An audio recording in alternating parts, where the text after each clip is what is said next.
Die Harder. Isn't that cute? It's kind of like Try Harder, like they're trying too hard to make the same movie twice.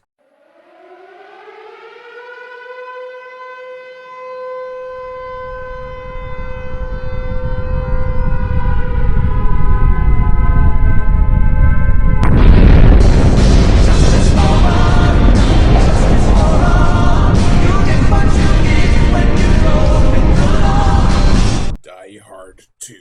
Die Harder.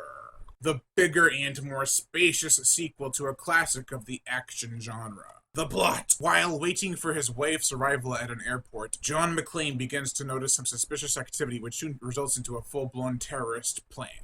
Now, planes are being kept at bay in the skies, and they need to land or else they'll crash once their fuel runs out. Can John save the day, the passengers, and his wife in a copy and paste sequel to a great film?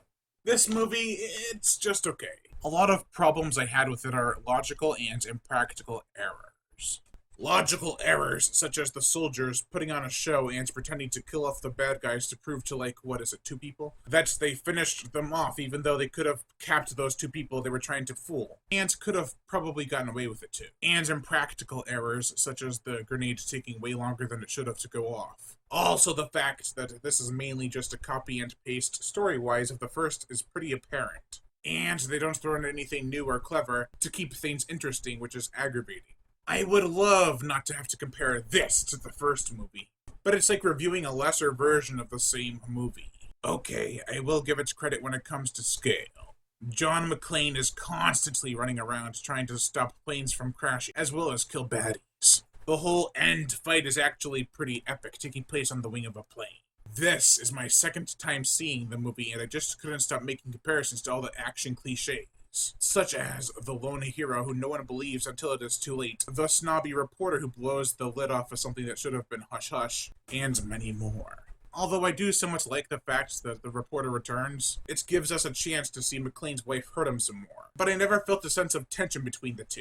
It was more comic relief. I find it funny at how much of a little bitch he is, though. She punched him in the face when he deserved it, and he files a restraining order. Get over it, you got what was coming to you. This R-rated action flick is a lot more gruesome with the kills than the first is, if I do say so myself. Not as shockingly violent, but definitely gorier. So, it's just a redo of the first movie's story, with barely any new ideas and just some shitty villains. Yeah, the main villain, he is not that great.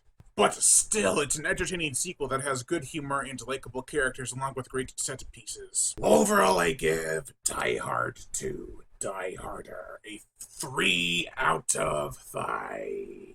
It's maybe like the first, but it's only half as good. I am Brian Gatto, host of Horror Show Movie Reviews. Make sure to like my Facebook page in the description below to leave comments and subscribe.